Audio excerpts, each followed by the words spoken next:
Hi, என் பேர் யுவராணி. இன்னைக்கு வெங்காயத்தொக்கு செய்வது எப்படின்னு பார்க்க போகிறோம்.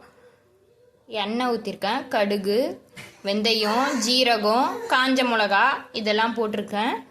கொஞ்சம் நல்லா பொரியணும். பொரிஞ்சதுக்கப்புறம் இந்த மிக்சி ஜாரில் போட்டு அரைக்க போகிறேன். செஞ்சுட்டு உங்களுக்கு காட்டுறேன். இதை பாருங்க, வெங்காயம் போட்டிருக்கேன். வெங்காயம், உப்பு, புளி போட்டிருக்கேன். இது எல்லாம் வதங்கினதுக்கப்புறம் உங்களுக்கு காட்டுறேன். இதை பாருங்க, நல்லா வதங்கிடுச்சு. இதை இப்போ அரைச்சிக்கணும். தாளிப்புக்கு எண்ணெய் ஊற்றிருக்கேன். கடுகு, காஞ்ச மிளகா, பூண்டு போட்டிருக்கேன்.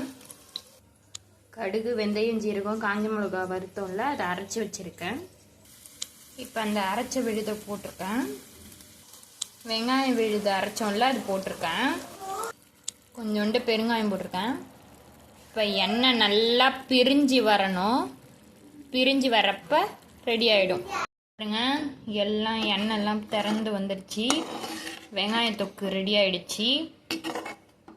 இந்த ரெசிபியை செஞ்சு பார்த்து கமெண்ட்டில் சொல்லுங்கள். தேங்க்யூ.